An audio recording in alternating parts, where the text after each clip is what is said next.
दोस्तों क्या बेहतरीन लॉलीपॉप पकड़ाई है ना गवर्नमेंट ने। अभी बोला जा रहा है कि long term capital gain tax और short term capital gain tax zero हो रहा है। अब तो शेयर मार्केट ऊपर जाएगा, बल्ले बल्ले हो जाएगी आप सबकी। एक बार आप निर्मला सीतारमण जी को सुनिए। मैं किसी भी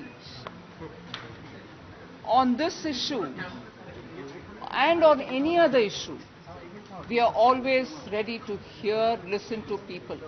We'll take their input. इन्होंने क्या बोला कि हम लोगों की सुनते हैं। अरे लोगों की नहीं, सुनने में गलती हो गई, गोरों की। लोगों की नहीं, गोरों की। मैं ऐसा क्यों बोल रहा हूं? क्योंकि भैया आप लोगों के लिए टैक्स में कोई रियायत नहीं है। ये जो long term capital gain tax और short term capital gain tax की एग्जेम्पशन मिली है, बड़े ध्यान से समझिएगा, ये आप लोगों के लिए नहीं है, ये फॉरेन इंस्टीट्यूशनल इन्वेस्टर्स के लिए है।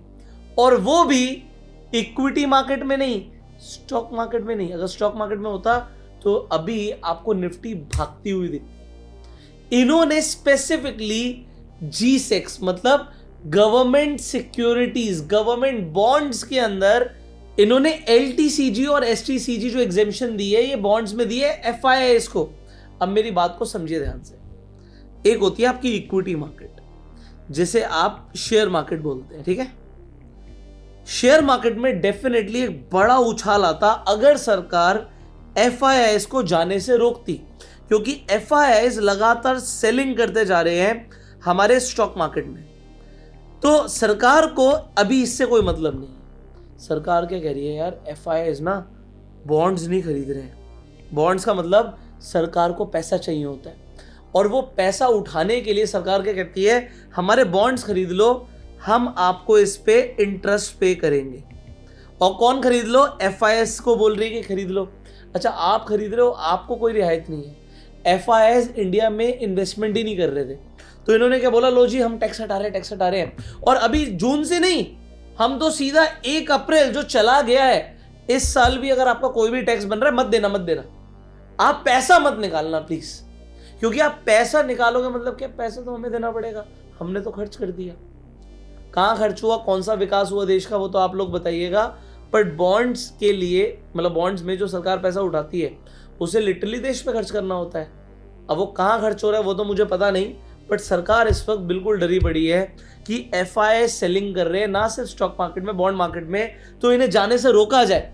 तो इनका लॉन्ग टर्म और कैपिटल गेन टैक्स, जो long term capital gain tax बन रहा है और short term capital gain tax बन रहा है, दोनों हटा दो। मतलब 1 साल से कम के लिए भी बॉन्ड होल्ड करोगे हम टैक्स नहीं लगाएंगे, लॉन्ग टर्म के लिए भी बॉन्ड होल्ड करोगे हम टैक्स नहीं लगाएंगे। और जो पहले विद होल्डिंग टैक्स लगता था 20% का, जो इंटरेस्ट अर्न हुआ होता था उस पर, वो भी बोला गया कि भैया हम अब कोई भी आप पे विद होल्डिंग टैक्स नहीं लगा रहे। मतलब एक तरीके से उनके लिए हो गया कि अगर आप हमें पैसा दे रहे हो, सरकार को पैसा दे रहे हो, कोई बात, कोई टैक्स नहीं। बट अगर आप स्टॉक मार्केट में पैसा लगा रहे हो तो FIIs पर अभी भी पूरा प्रेशर है, पूरा टैक्स लगेगा। तो FIIs कर क्या रहे हैं, बड़े ध्यान से देखिए। हमारे फाइनेंशियल सर्विसेज सेक्टर का हाल देखिए। जनवरी में 11,000 करोड़ के स्टॉक्स बेचे गए। ये 1000 करोड़ है, ठीक है, इन करोड़ से। 6,000 करोड़ के फरवरी में, मार्च में तो हद ही हो गई 28,450 करोड़, अप्रैल में 14,000 करोड़, मई में 17,960 करोड़, और जून अभी शुरू हुआ है 3,800 करोड़। ये बिकवाली चल रही है हमारे फाइनेंशियल सर्विसेज सेक्टर के अंदर। आप देखो IT का कितना बुरा हाल है। 1400 करोड़ निकाले, 1200 करोड़ डाले, 12,000 करोड़ निकाल दिए 1200 करोड़ डाल के, 8,000 crore, 1600 crore, 912 crore. Oil, gas and consumable fuels, regular selling. Fast moving consumer goods मतलब FMCG लगातार सेलिंग। टेलीकम्युनिकेशन मिक्स्ड है थोड़ा सा, बट वॉलेटाइल है, पैसा निकल रहा है। ऑटोमोबाइल मिक्स्ड है, बट पैसा निकल रहा है। माइनिंग के अंदर मिक्स्ड है, बट आप देखो एक सेक्टर है जिसमें FIIs लगातार इन्वेस्टमेंट कर रहे हैं, कैपिटल गुड्स। अब लोगों को यही नहीं पता होगा कि कैपिटल गुड्स सेक्टर कौन सा है। अभी मैं आपको इसका कैपिटल गुड्स के स्टॉक्स भी बताता हूँ। 2,500 करोड़ डाले, 4,800 करोड़ डाले, 1,200 करोड़ डाले, 3,400 करोड़ डाले, 2,600 डाले, 620 करोड़ डाले। हर महीने इन्वेस्टमेंट है। अब आपको लग रहा था FIIs सिर्फ निकल रहे हैं, भाग रहे हैं, बट अगर आपने ये टेबल को स्टडी किया होता तो शायद आपके पास कैपिटल गुड्स के अंदर जो स्टॉक्स होते हैं उन्हें आप बेचते नहीं, और अगर आपने नहीं बेचा, इनफैक्ट खरीदा होता, तो देखिए कैपिटल गुड्स के अंदर जो स्टॉक्स है, मेनली मैं बात करूं Hitachi energy India limited, ABB India limited, CG power and industrial solution, Bharat heavy electricals limited, siemens, GE। आप ये देखिए एक बार हिताची का स्टॉक देखिए, एक साल में 102% पैसा डबल कर दिया इसने। CG पावर 35% ऊपर एक साल में, सीमेंस एक साल में ऑलमोस्ट 9% ऊपर, ठीक है। भेल की बात करें एक साल में लगभग 50% ऊपर, ABB 15% ऊपर, GE एक साल में 118% ऊपर। और फिर हम बात करते हैं हमारे निफ्टी के क्या हाल है एक साल में, निफ्टी है लगभग 7% नीचे। तो जिस सेक्टर में FIIs इन्वेस्टमेंट करेंगे वो सेक्टर को तो ऊपर जाना है, बट जहां से पैसा निकाल रहे हैं लोगों की लगी पड़ी है। अगर आप बात करेंगे IT की तो लोगों की लगी पड़ी है, लोगों को समझ नहीं आ रहा हमने IT में इन्वेस्टमेंट क्यों कर दिया। तो ये तो हुआ FIIs जो पैसा निकाल रहे थे। अब देखो FIIs पैसा निकाल रहे हैं तो हमारा रुपया डिप्रिशिएट मार रहा है, ठीक है। अब लोग क्या बोल रहे हैं, हमारा जो रुपया डिप्रिशिएट मार रहा है, एक साल पहले जो डॉलर था 85 के आसपास था, अभी भाई 95 चला गया है। तो ये इतना बड़ा डेप्रिसिएशन कि हमारी जो इंडियन करेंसी है वर्स्ट परफॉर्मिंग करेंसी बन चुकी है पूरे एशिया में। ये इसलिए हो रहा है क्योंकि US ईरान का वॉर चल रहा है और हम तेल खरीदते हैं और वो क्योंकि हम इंपोर्ट करते हैं, हम डॉलर में पेमेंट करते हैं, इसलिए हमारी करेंसी कमजोर हो रही है। अच्छा एक बार झलक डालिएगा चाइना पर, ये जो ग्राफ नीचे जाता हुआ दिख रहा है ना, ये अच्छी बात है। इसका मतलब क्या है, USD टू युआन दिखा रहा हूं कि इनका युआन मजबूत हो रहा है भाई। इनकी करेंसी 5% बढ़ चुकी है और पावरफुल बन चुकी है। और आप कहोगे इंडिया और चाइना तो दोनों पड़ोसी हैं, और इंडिया जितना तेल इंपोर्ट करता है उससे लगभग 3 गुना ज्यादा तो चाइना इंपोर्ट करता है। तो इनकी करेंसी भी गिरनी चाहिए थी, इनकी तो नहीं गिरी। ऐसा क्यों हो रहा है भाई? इनकी करेंसी स्ट्रांग हो रही है, 5% स्ट्रांग हो गई, हमारी 10% गिर गई। ऐसा कैसे हो सकता है? ऐसा इसलिए हो रहा है दोस्तों, एक डिप्लोमेटिक मूव चाइना ने प्ले किया। चाइना ने क्या बोला, यार हम ऑयल खरीदेंगे। अच्छा पहले इंडिया का समझते हैं। इंडिया ऑयल खरीदता है तो इंडिया डॉलर में पेमेंट करता है, ठीक है। जब चाइना तेल खरीदता है, चाइना ने बोल रखा भैया मैं युआन में पेमेंट करूंगा आपको, मैं नहीं करता आपको डॉलर में पेमेंट, मुझे डॉलर पसंद नहीं है, मैं युआन में पेमेंट करूंगा। और आपको पता है चाइना के सेंट्रल बैंक्स काफी टाइम से गोल्ड भी एक्यूमुलेट कर रहे थे कि उनका डॉलर से डोमिनेंस कम हो। तो अब चाइना ने एक मूव खेला जो इंडिया बिल्कुल नहीं खेल रहा। पॉइंट नंबर 1 है ये, ठीक है। मैं आपको मल्टीपल पॉइंट्स बताने वाला हूं। सो युआन में जैसे ही आप देखिए ऑयल खरीदा गया तो दूसरी कंट्री को युआन जा रहा है और वो युआन में खर्चा कर रहे हैं। बट इंडिया को क्या करना पड़ रहा है, इंडिया को पेमेंट करने के लिए ऑयल की पहले डॉलर को बाय करना पड़ रहा है और फिर जाके डॉलर को देना पड़ रहा है दूसरी कंट्री को, ठीक है, सेंड करने पड़ रहे हैं ऑयल खरीदने के लिए। तो ये इंडिया के लिए बहुत भारी पड़ रहा है। सेकेंड प्रॉब्लम, जो चाइना है उसका एक्सपोर्ट बहुत जबरदस्त है, पूरी दुनिया चाइना के ऊपर डिपेंडेंट है, इनका एक्सपोर्ट बहुत जबरदस्त है तो इन्हें बहुत डॉलर आते हैं। इंडिया का एक्सपोर्ट बहुत वीक है। हम क्या एक्सपोर्ट करते हैं, हैंडीक्राफ्ट, ये हमारा मेन एक्सपोर्ट है। हम क्या IT सर्विसेज एक्सपोर्ट करते हैं, कुछ नहीं, चीप लेबर एक्सपोर्ट करते हैं।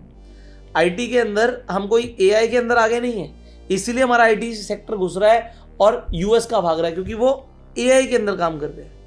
हम एक्सपोर्ट क्या कर रहे हैं, सस्ते में काम करा लो हमसे। TCS सस्ते में प्रोजेक्ट पकड़ रही है कि यहाँ पर जो इंजीनियर की सैलरी है कम है, बैंगलोर में जो इंजीनियर काम कर रहा है और सैन फ्रांसिस्को में जो इंजीनियर काम कर रहा है उसकी सैलरी में 10 गुने का तक का फर्क आ सकता है। तो इंडिया में सस्ता पड़ रहा है, इंडिया से काम कराओ। बट और हम कुछ भी एक्सपोर्ट नहीं कर पा रहे। ये मेक इन इंडिया चल रहा है, बट भाई इंडिया से बाहर सामान जाएगा तो हमारे पास डॉलर आएगा ना। और चाइना के मुकाबले हमारा एक्सपोर्ट बहुत कम है मेरे भाई, बहुत ज्यादा कम है। सो व्हाट, यहां पर गवर्नमेंट को समझना पड़ेगा कि तुम ये जो छोटे छोटे दावपेच खेल रहे हो ना, ये जो लॉलीपॉप पकड़ा रहे हो कि long term capital gain tax हटा दिया, short term capital gain tax हटा दिया, एक तरीके से तुम सिर्फ लोन के लिए हटा रहे हो।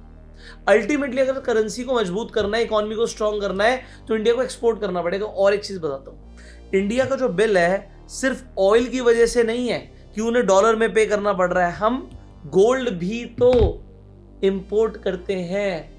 अब नरेंद्र मोदी जी ने आके जो बोला आप सुन सकते हैं कि गोल्ड मत खरीदिए 1 साल के लिए, साल भर तक घर में कोई भी फंक्शन हो, कोई भी कार्यक्रम हो, हम सोने के गहने नहीं खरीदेंगे, सोना नहीं खरीदेंगे।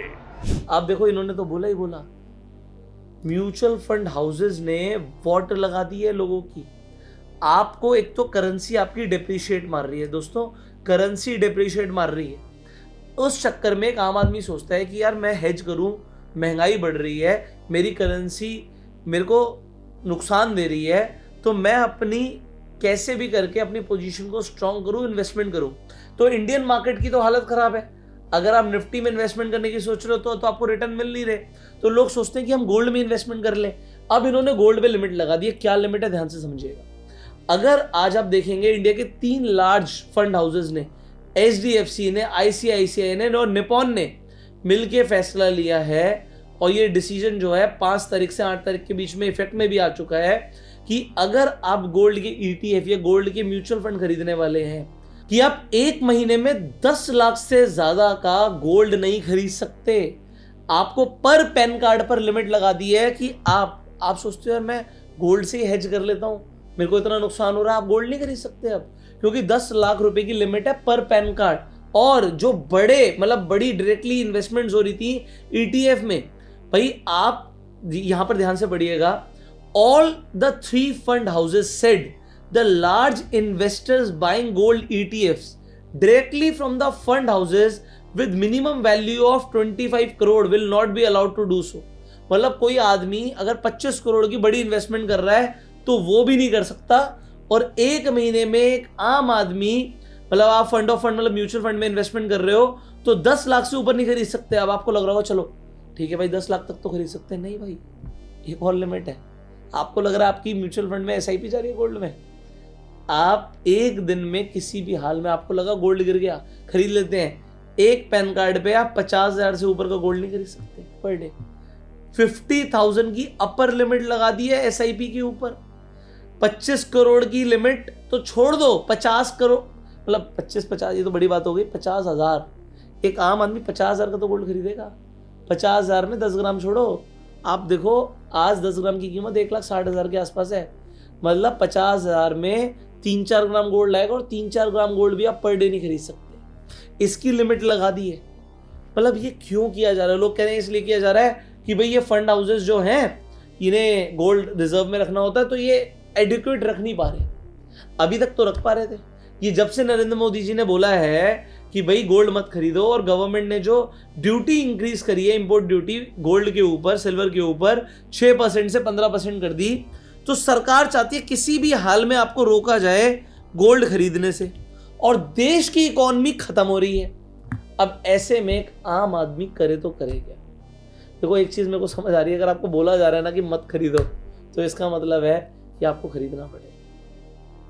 आपको रोका जा रहा है कि आप मत खरीदो, बट भाई ऐसे करेंसी डिप्रिसिएशन के सामने हम अपनी इन्वेस्टमेंट्स भी ना करें, क्या करें फिर? आम आदमी शेयर मार्केट में इन्वेस्टमेंट कर रहा है तो उसका नुकसान हो रहा है। आम आदमी गोल्ड खरीद रहा है तो आप खरीदने नहीं दे रहे, तो आम आदमी करे तो करे क्या? अगर रुपया अगर वो रखे रहेगा तो रुपया तो डेप्रिशिएट मार जाएगा, ऐसे में तो नुकसान है। सरकार करे FD करो FD, पर उसमें फिर टैक्स लगेगा। What to do? वो तो गोरों के लिए टैक्स हटाया ना, आम आदमी के लिए नहीं हटाया, आपके लिए नहीं हटाया। गोरों के लिए G6 में हटा दिया। आपको क्या चलो मैं G6 खरीद लेता हूं, बट आपको टैक्स देना पड़ेगा भाई, शॉर्ट टर्म भी लॉन्ग टर्म भी। What to do? Yes, you need to invest in ETFs। देखो मैं आज आपको सिंपल सी चीज बता रहा हूं, आप ETF जाके परचेज कीजिए। 50,000 की लिमिट है पर डे की, हर आदमी 50,000 की भी नहीं खरीदता, बट यस 5,000, 2,000, 1,000 रुपए, 500 रुपए जो हो सके आपको ETFs खरीदने चाहिए। सो मैं अपनी स्क्रीन रिकॉर्डिंग ऑन कर रहा हूं so that I can show you कि आप ETF कैसे खरीद सकते हो, और सबसे सस्ता गोल्ड का ETF कौन सा है। तो ध्यान से देखिएगा, मेरी स्क्रीन पर मैं आपको दिखा रहा हूं, ठीक है। आपको जाके सर्च करना है गोल्ड केस, ठीक है। ये जैसे आप गोल्ड केस सर्च करोगे, ये सिर्फ 24 रुपए का है, और आप इसे बाय कर सकते हो। अब गोल्ड का रेट जितना बढ़ेगा ये बढ़ेगा, और इसमें आप SIP भी कर सकते हो, ठीक है। हर मंथ SIP कर सकते हो, कोई प्रॉब्लम नहीं है। आपको जो भी अमाउंट से SIP करनी है आप यहाँ पे डिसाइड कर सकते हो। महीने की कौन सी तारीख को SIP करनी है, कितनी यूनिट खरीदनी है। मान लीजिए आप कहते हो मैं 100 यूनिट खरीदूंगा, मतलब 2400 के आसपास की आपकी SIP हो रही है। आप स्टार्ट कर सकते हो SIP हर महीने अपनी। सो इसके लिए आपको एक डीमेट अकाउंट चाहिए होगा। मैं फ्री डीमेट अकाउंट का लिंक आपको डिस्क्रिप्शन और पिन कमेंट में दे रहा हूं। भाई जाओ, जाके अपना डीमेट अकाउंट खोलो, जिससे आप गोल्ड ETF में इन्वेस्टमेंट कर पाओ। मैंने नाम बता दिया आपको, गोल्ड केस। 24 रुपए के आसपास है, जितनी यूनिट्स खरीदनी है खरीद सकते हो। जब लगे गोल्ड डाउन है खरीद लो, और जब मर्जी बेच के आपके अकाउंट में सीधा पैसा आ जाएगा। ऑलराइट, तो ये आप करने के, अगर आपको ये करना है तो उसके लिए आपको एक डीमेट अकाउंट चाहिए होगा। सबसे पहले जाके अपना डीमेट अकाउंट खुलवाओ फ्री में। डिस्क्रिप्शन में लिंक है डीमेट अकाउंट ओपन करने का। प्लस जो मैं आपको लिंक दे रहा हूँ डिस्क्रिप्शन और पिन कमेंट में, अभी एक ऑफर चल रहा है। इस कंपनी का ये ऑफर ये चल रहा है कि 1500 रुपया पर रेफरल दे रहे हैं आपको। मतलब अगर आप अपना अकाउंट खुलवा लेते हो और अपने दोस्त को भी बोलते हो भाई तू भी इन्वेस्टमेंट कर सकता है, अकाउंट खोल ले, तो फ्री में अकाउंट खोल रहा है, कोई चार्जेस तो है नहीं, कोई मेंटेनेंस चार्जेस तो है नहीं। तो आपका जब एक बार अकाउंट खुल जाएगा, उसके बाद आपने अपने दोस्त को रेफर किया, आपको 1500 रुपए का रेफर मिलेगा। आपने 10 लोगों को रेफर कर दिया, 15,000 रुपए की एफिलिएट इनकम अर्न कर सकते हो। ये भी बेनिफिट है कि आप रेफर एंड अर्न के थ्रू कमा सकते हैं। जेन्युइन एप्लीकेशन है, 1 करोड़ से ऊपर पहले यूजर्स हैं, सेबी रजिस्टर्ड होते हैं सारे के सारे ब्रोकर्स। तो लिंक मैं आपको दे रहा हूं जो फ्री डीमेट अकाउंट का, डिस्क्रिप्शन पिन कमेंट में। आज ही जाके अपना अकाउंट खोलिए और आप रेफर एंड अर्न करके भी पैसे कमा सकते हैं। ये भी मैंने आपको बता दिया। फाइनली इस वीडियो को लाइक कीजिए, सब्सक्राइब कर लीजिएगा चैनल को, बेल आइकन पे क्लिक कर दीजिएगा कि आपसे इस तरीके की एक भी वीडियो मिस ना हो। फाइनली एक सवाल आपके लिए, फाइनली आपको मुझे बताना है कि अगर आपने स्टॉक मार्केट में इन्वेस्टमेंट किया, मतलब शेयर्स खरीदे या फिर म्यूचुअल फंड्स खरीदे, तो आपको long term capital gain tax कितने % देना पड़ता है? मतलब 1 साल से ज्यादा होल्ड करने में कितने % का टैक्स लगता है? कमेंट में राइट आंसर जरूर दीजिएगा। फाइनली इस वीडियो को शेयर कीजिए। मिलते हैं आपसे अगली वीडियो में, तब तक के लिए you go self made and जय हिंद।